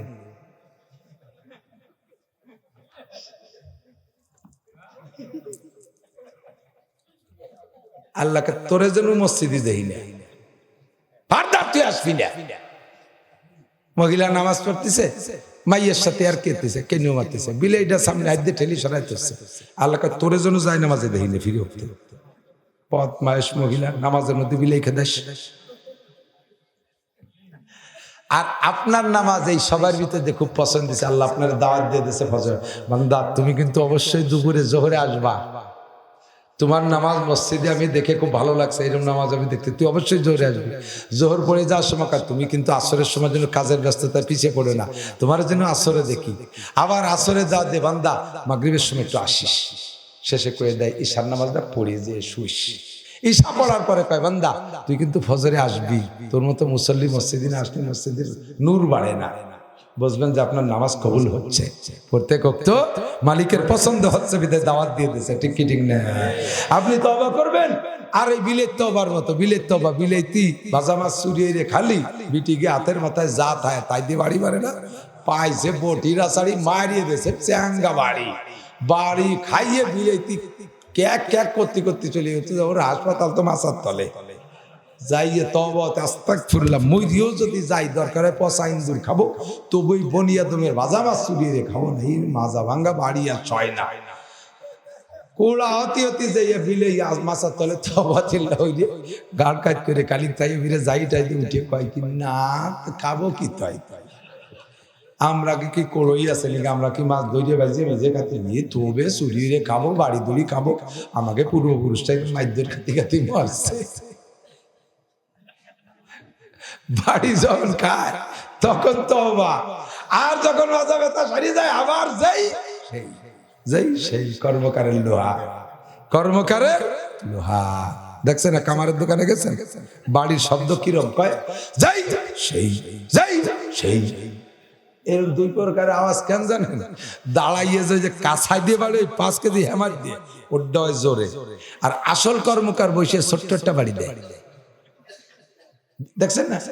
আমি তো আমার বাড়ি সপ্তাহ আছে কামারে, তো ওই বাড়ি দেখি আর আমি আন্দাজ করি যে তাদের লক্ষ্য করি কি ওই বসালা যে বাড়ি দেয় ওতে কিন্তু লোহা বাড়তিছে না, কিন্তু ওটা বাড়ি দেয় কে, দুটো মিলে শব্দ হয় যাই সেই যাই সেই সেই, ও বাড়িটা দেয় কে। এইটা আমি একা একা গবেষণা করে বের করছি, ওর বাড়িটা লোহা বলানোর জন্য না, ওয়াল ওই দাঁড়ানো ওয়ালের জায়গা দেখা দেয়, এই জায়গা দাও এই জায়গা দাও, ওর জায়গা চিনে দেয়। তো ওই দুটো মিলে যাই লোহাই কয় কাগা বাইরেও আর যাও, আমি লোহা লোহাই ইয়া শোনা হবো না কোনোদিন, কতক্ষণ না কে আকাম কুকাম করে বিলের তবার মতো যখন বিপদে পড়েন ব্যাগটাই কান্দে, রাত 2টা ফজর পর্যন্ত তাহাজ্জুদে কান্দা কান্দে বিপদে পড়ছে, বিপদ চলে গেছে, আবার আল্লাহর কাছে টুপি জমাই দিতে এটেছে। মহিলা যখন বাচ্চা কাচ্চা হবে, সামনে ডেলিভারি, দুশ্চিন্তা, লাস্টের দিক দিয়ে 6-7 মাসের পরের থেকে নড়াচড়া কমে গেছে, সেই সময় কত যে ইবাদত বন্দেগী করে, কি মানে আল্লাহ তোমার পায়ে ধরি আল্লাহ আল্লাহ। এরপরে কয় যে গাজী কালু তুমি ঠেহাও, যদি ছেলে মেয়ে নর্মালে হয় গাজীর একটা গান দিয়ে দেব। গাজীর গান মানে আছে না দিক, গাজীর গান যে মানছে ওই লোকটা মোশরেক, ওই লোকটা আবু জাহেলের সাথে বিনা হিসাবে জাহান্নামে যাবে। গাজীর গান মানা মুশরিক, গাজীর গান বিশ্বাস করা শিরক, গাজীর গান দেওয়া কবিরা গুনাহ, ওতে কিচ্ছু করতে পারে না। কয় হুজুর দিয়ে দেখছি তো কাজ তো হয়, গাজীর গান মানিয়ে দেখছি ঠিকই তো হয়। আরে গাজীর গান না, তুমি হিন্দুকে মন্দিরে এটা শুয়োর মানো তাও তোমার সাকসেস হবা, তাই বলে কি মুসলমান হিন্দুকে মন্দিরই শুয়োর মানতে পারে? মন্দিরই শুকর মানা যে পরিমাণ গুনাহ, মুসলমান গাজীর গান মান্নত করা সেই পরিমাণ গুনাহ। এই মহিলা শেষকালে এসে একটু ইবাদত বন্দেগীও করে, আল্লাহ বললে করে, আল্লাহর জীবনে কোনোদিন এই অন্যায় করতে যাবো না, যা আবার হয়ে গেছে, এবার তুমি আমার ছুটিতে খালাস দাও। ছুটু খালাস টালাস পাইয়ে আবার যেই চেয়ারম্যান সামনে নির্বাচন, ওরে নামাজ এক আসরের নামাজ 4 বার পড়ছে। আরে জোহর আর ঈশা 2 বার পড়া যায়, অন্য 3 ওয়াক্ত নামাজ একাধিকবার পড়া যায় না। জোহর 5-7 বার পড়া যায়, 10 বার পড়া যায়, বাকি কয়বার নফল হবে। ঈশার ফরজ নামাজও 3-4-10 বার পড়া যায়, কিন্তু আসরের নামাজ তো একবারে বেশি হয় না, মাগরিবের নামাজ একবারে বেশি হয় না, ফজরের নামাজ একবারে বেশি পড়া যায় না, ডেলিটা ডেলি। কিন্তু নির্বাচনের সময় ভোট চাতে যাইয়া এক আসরের নামাজ 4 বার পড়ে, নির্বাচনে আরো কার জিতুক, পরের দিন টুপি জমাই দিতে যা যেই খুশি সেই খুশি, যা খুশি তাই যেই। এই তওবা হলো বিলের তওবা। কি তওবা? বিলের তওবা, মাজা ভাঙ্গা তওবা। তওবা করো আস্তাগফিরুহু। এবার আল্লাহ কয় এই আরেকটা সুসংবাদ, সর্বোচ্চ সুসংবাদ শুনে দিই, এ তো গুনাহ মাফ হলো, কোন সুবহানাল্লাহ। তওবা করলে কি মাফ হলো? গুনাহ মাফ হলো। শুধু গুনাহ মাফ হলে আমার লস হয়ে যাচ্ছে, এই জন্য আল্লাহ পাক আরেকটা বোনাস রাখছে। আল্লাহ কয় ইদাফ লাহুল আযাবু ইয়াওমাল কিয়ামাতি ওয়া ইয়াখলুদ ফীহি মুহানা ইল্লা মান তাবা ওয়া আমানা ওয়া আমিলা আমালান সালিহা ওয়া উলাইকা ইউবাদদিলুল্লাহু সাইয়্যাতিহিম হাসানাত। কোন সুবহানাল্লাহ। আল্লাহ কয় নাসির বলে দাও, তুমি যদি অন্তর থেকে তওবা করতে পারো তাহলে তোমার সারা জীবনের গুনাহ তো মাফ করে দেয়াই হবে, এবং গুনাহ সংখ্যা পরিমাণ নেকি অতিরিক্ত দিয়ে দেওয়া হবে। বাশশিরু, নবী কয় বাশশিরু, এই সুসংবাদগুলো দাও, তাহলে উম্মতের একটু সাহস হবে। অনেকে গুনাহ করতে করতে সীমা লঙ্ঘন করে ফেলাইছি, এখন তার অন্তরের ভিতরে ভয় যে আমার তওবা কবুল হবে না, আমার আর মাফ হবে না। আপনারও আল্লাহ কয় 7 আগার তওবা শিকাস্তি বাজা, 100 বার তওবা করছি, ভঙ্গ হয়ে গেছে, চলে আয় চলে আয়, ইধর খুলা ইধর গা মা দরগাহে না উম্মীদি নিস্তি, ইধর গাহে মা দরগাহে না উম্মীদি নিস্তি, 7 বার আগার তওবা শিকাস্তি বাজ আ বাজ আ বাজ আ, হারাতে হাসতে বাজ আ, গর কাফের কুবরো বুত পুরুস্তি বাজ আ। যদি কাফের হও, মূর্তি পূজারী হও, জিনা করো, ব্যভিচার হও, 100 বার তওবা করে ভঙ্গ করেছো বান্দা বান্দি, চলে আসো, আজকে তোমারে ক্ষমা করে দেয়া হবে। ফাউলাইকা ইউবাদদিলুল্লাহু সাইয়্যাতিহিম হাসানাত, জীবনের সব গুনাহ পাল্টাইয়া নেকি বানাই দেয়া হবে। আর নাই আমার কাছে সর্বশেষ উপহার দিয়ে দিছি, সামনে আসতেছে সাইয়্যিদুশ শুহুর রমজান মাস, তার আগে আসতেছে শবে বরাত। এক যুবক নড়বা না। আমার যুবকরা কয় হুজুর, ইমাম সাহেবরে কয়ে দিয়েছে, মুরব্বীকে কইছে, গত বছর আপনারা শবে বরাত পালন করছেন, আমরা কেউ 1 খান জিলাপি পাইছি, কেউ পাই নাই, এবার শবে বরাতের দায়িত্ব আমাদের কাছে দেন। শবে বরাতের দায়িত্ব যুবকরা নেবে। এই শবে বরাতের দায়িত্ব কি ওগে হাতে না আল্লাহর হাতে? এবার শবে বরাতের দায়িত্ব ওরা নেবে। তার মানে কয় যে গত বছর জিলাপি পাইনি ঠিক মতো, এবার দায়িত্ব আমাকে কাছে দেন, আপনারা মুরব্বীরা সাইলেন্ট থাকেন। এই যুবকরা শবে বরাতের দায়িত্ব নিয়ে কালেকশন শুরু হয়েছে। জাড়েতে বাঁশ একটা তৈরি কাটছে, টাকা কালেকশন করছে পাড়া বইয়ে। যে বাড়িতে টাকা দিইনি সে বাড়িতে মোরগ দাবড়ায় ধরে নিয়েছে। এরপরে বাঁশ একটা চাইয়ে 3 দিয়ে কাটছে চুরিয়ে দিয়ে শবে বরাত পালন করবে। এই করে টাকা পয়সা ভালো কালেকশন, জিলাপি 2.5 মণ। ইমাম সাহেবের জন্য 500 টাকা রেখে দিয়েছে। এরপরে আগামী বাড়িয়ে শবে বরাতের টাকাও আছে প্রায় 3-4 হাজার টাকা। নামাজের সময়, ঈশার নামাজের সময় কয়, হুজুর আপনি নামাজ পড়তে থাকেন, আমরা প্যাকেট করতেছি, ওরা শবে বরাত করবে। নামাজ বাদ দিয়ে 2000 মণ, 10,000 মণ, 50,000 মণ জিলাপি খাওয়াইলে কোনো ফায়দা আছে? জিলাপি খাচ্ছ আর এই আনন্দ করতেছে কোন রাত্রে জানো? আয় আমার দিক, কোন রাত্রে এই ফুর্তি করতেছে? ওই রাত্রে তোমার নামে লিখতেছে ফেরেশতারা যে তুই আর 15 দিন পরে মোটরসাইকেল অ্যাক্সিডেন্ট করে ট্রাকের তলে চলে যাবি, তাই লিখতেছে। আর সেই সময় তুমি জিলাপি খাচ্ছ, খুশি? আল্লাহকে ভালোই তো। ওর মরণ লিখতেছে আর ও কি খুশি? তোর বাড়ি আগুন ধরে যাবে 6 মাস পরে, এইটা লিখতেছে। আর সেই সময় জিলাপি নিয়ে প্যাকেট করে কামড়াকামড়ি করতেছে। মানুষ একটু বোধ আছে? ওই রাত্রে লেখা হয় আগামী বছর ভালো মন্দ, মরবো না বাঁচবো, ছেলে হবে না মাইয়ে হবে, বউ থাকবে না তালাক হবে, নদীতে ঘর ভাঙবে না থাকবে, দুনিয়ায় আগুন লেগে যাবে, দুর্ভিক্ষ, করোনা মরনা, যত সিডার সুনামি আপদ বিপদ এইগুলো লিখতেছে সেই রাত্রে। আর তুমি সেই রাত্রে ছিলাম না। শবে বরাত হলো না খাওয়ার রাত, কান্নাকাটির রাত, পরের দিনও অনাশন ধর্মঘটের রাত। বাংলাদেশের প্রাইমারির মাস্টারকে বেতন ভাতা বাড়ায় না, সব মাস্টাররা মিলে যে পল্টন ময়দানে শীতে থাল প্লেট বহির পর দিয়ে শুয়েছিল 3 দিন, মনে আছে নাকি? মাস্টারকেও তাকলি সাক্ষী দেন, আপনারাও গেছিলেন আমার মনে হয়, প্রাইমারি মাস্টার যাইয়ে প্লেট প্যাটের পর দিয়ে শুয়ে রয়েছে, খাবো না, কায় তুই করছে খাবো না, যতক্ষণ দাবি দাবা পূরণ নয় খাবো না, অনাশন ধর্মঘট। ফাঁকে ফাঁকে কোনো চালাক মাস্টার জুত করে সাইডে খাইয়ে এসে আবার প্যাটের পর থাল তুয়েছি। আর কয়জনের মোল্টে মাস্টার, কয়জন মরিয়ে গেলিও যাব না, ইয়ে পাশ করাই ছাড়বো, এইভাবে কয়জন লিস্টে যে গেছে মরে মরে বাপ ডিক্সি টানতেছে। সাংবাদিকরা কইলে প্রধানমন্ত্রী কবে বাড়ি জাতি কও, ওকে সব পূরণ করে নিলাম, ওকে সব দাবি পূরণ করে দিলাম, মানিয়ে নিচ্ছে। তারপরে সেম কোয়ালিটি, সারা রাত কাঁদবেন, আল্লাহ আমার ছেলে নাই মেয়ে দেয়, ছেলে নাই ছেলে দাও, মেয়ে নাই মেয়ে দাও, মেয়ে বড় হয়ে গেছে বিয়ে দিতে পারতেছি না, জামাই এনে দাও, আল্লাহ ছেলেটা বিয়ে দেবো ভালো মাইয়ে পাচ্ছি না, ছেলেগুলো বেকার দামড়া দামড়া ঘুরিয়ে বেড়াচ্ছে, চাকরি বাকরি নেই, দান পাট যা করি সব কিছু আগুনে পুড়িয়ে মুড়িয়ে খরাই পুড়িয়ে শেষ হয়ে যায়। ব্যবসা বাণিজ্যে যাতে আর দিই তাতেই মাইর খাই। সেদিনকে ব্লক করবো বলে স্যালো বসাইছি, তাই দিয়ে পানি বাড়োই না, ফক ফক করে গ্যাস বাড়োই, কোন জ্বালাই পড়ছি, যেটারে জানে ভর্তি দিয়ে পলাই বেড়াই, একটা হলে বড় হারে না, বড় বিপদে আছি। এই কয়ে রাতভর কানছেন না, এই কান্নাডারে বাস্তবায়ন করবেন। দিনের বেলা অনাশন ধর্মঘট করবেন, রোজা থাকবেন, রোজা থাইয়ে ইফতারি আসরের পরে সামনে বসে থাকবেন। ফেরেশতার কয় কাউ খাও না, খাবো না, খাবো না, গত রাত্রি যা কইছি ও না মানলি খাবো না। আল্লাহ ইফতারে যখন মাগরিবের আজান দেয় ওই সময় খাও বান্দা খাও, কালকে রাত্রে যা চাইছে সব আমি কবুল করে নিলাম। আর সেই জায়গা দিন ভরে ফাগাল খেয়ে বেড়াইছো, পোল্ট্রি আর গরু জবাই দিয়ে খাইয়ে বেড়াইছো, গোস্ত রুটি আর হালুয়া রুটি, আর রাতভর জিলাপি খেয়ে বেড়াইছো। তোর কপালে ভোগ আছে, তোর মোটরসাইকেল চলে যাবে ট্রাকের তলে, তোর বাড়ি আগুন ধরে যাবে, তোর নৌকো ডুবে যাবে খালে, তোর মাইয়ে মরবে, তোর বউ মরবে, এগুলো সব তোর হবে।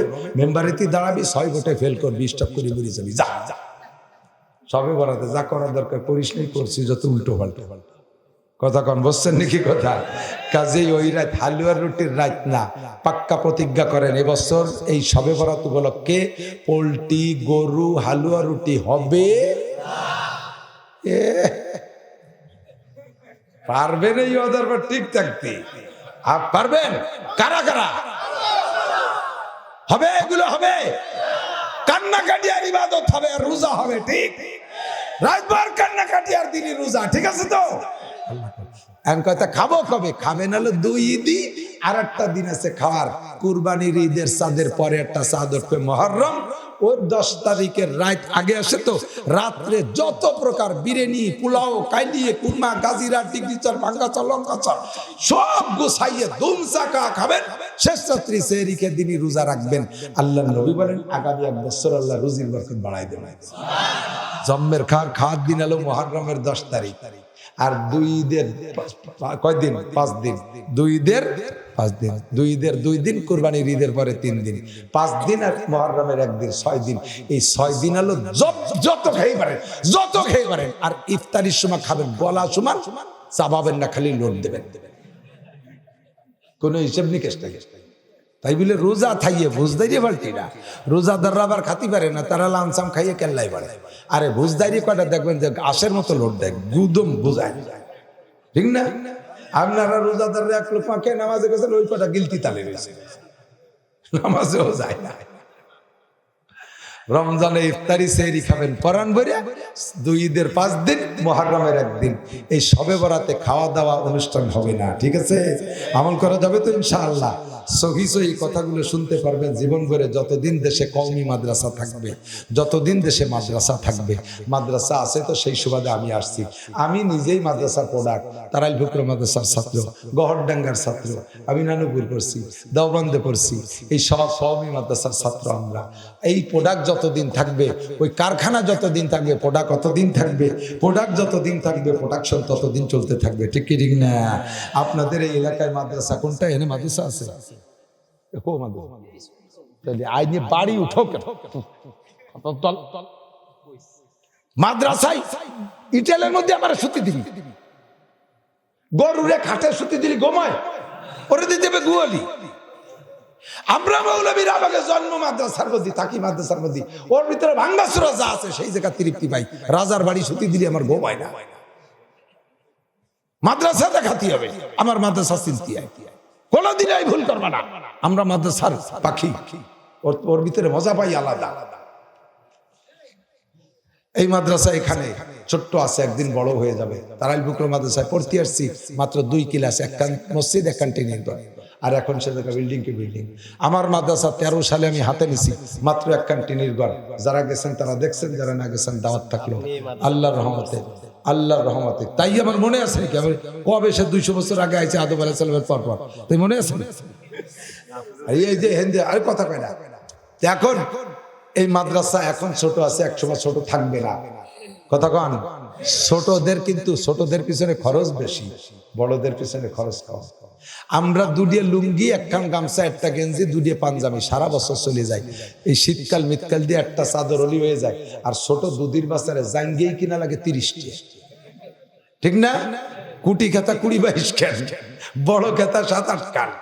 আমরা 1 পোয়া চাউলের ভাত 6 টাকা দামের চাউল খেলেও চলে, আর 1টা আলু ভর্তা। আর ওরে দুধ ফিডার মেডার দিয়ে কি পরিমাণ ওর পিছনে খরচ হয়। তাহলে বড় গেছাইতে ছোটদের খরচ বেশি, পরিমাণে কমিলে তা খুব দামি হাই কোয়ালিটির দেওয়া লাগে, তার পরিমাণ অনেক দেওয়া লাগে। তো কাজেই বড় বড় মাদ্রাসা যেগুলো হয়ে গেছে তাদের একটা অবস্থান তৈরি হয়ে গেছে, তারা এখন ওই মোটা মোটা ডাল চাল খালিই চলে। কিন্তু ছোট মাদ্রাসাগুলোর পিছনে একটু পরিশ্রম বেশি, খরচ বেশি। আপনাদের মাদ্রাসা আরো সুন্দর হবে, বসবো। দেখেন মাদ্রাসা এত ভালো করতে পারেন নাই যে আমাকে মতো বক্তারের ভিতরে বসাবেন, তাই এক বাড়ি নিয়ে উঠেছে, সাহস পাইনি যে হুজুরি। আমার মাদ্রাসা আলহামদুলিল্লাহ অ্যাটাচড বাথরুম, হাই কোয়ালিটির সমস্ত আসবাবপত্র আল্লাহ তাআলা তৈরি করে দিয়েছে, বাড়িও আল্লাহ তাআলা সুন্দর দিয়েছে। মাদ্রাসা এই বছর 38 লক্ষ টাকা দান করছি 1 বছরে, আল্লাহর রহমতে। আমার কামাই করা টাকা কিচ্ছু রাখতে পারি না, চলে যায় আমার মাদ্রাসায়। আপনারা চিন্তা করেন যে এত টাকা দিয়ে কি রে, এত টাকা দিয়ে কি একটু যাই দেখে এসে। একবারে আসার সময় টাকা দিয়ে এসছি, কালকে যে ইনশাআল্লাহ টাকা দেবো, আল্লাহ বাসালি। সামনে 2 তারিখে ছুটি, উস্তাদদের সমস্ত উস্তাদদের বেতন দেবো, 1 টাকাও কালেকশন নেই। আল্লাহ পাক আমার যাদের সেই দিয়ে দেবো। মাদ্রাসা করেন, আমরা আসবো ইনশাআল্লাহ, আরও আসবো। রাস্তাঘাট যেমনই হোক, সদস্য হুজুর কত অজাপাড়া গায়ে পায়ে হেঁটে গেছে, লম্বা লম্বা পথ হেঁটে গেছে। এখন তো আমরা ভাঙাচোরা হলিও গাড়িতে আসি, যদিও কষ্ট পাই, আসার পরে ভালো লাগে, আসার পরে ভালো লাগে। এই মাদ্রাসাটা করতে হবে। রাজি আছেন না ইনশাআল্লাহ? রাজি আছেন না ইনশাআল্লাহ?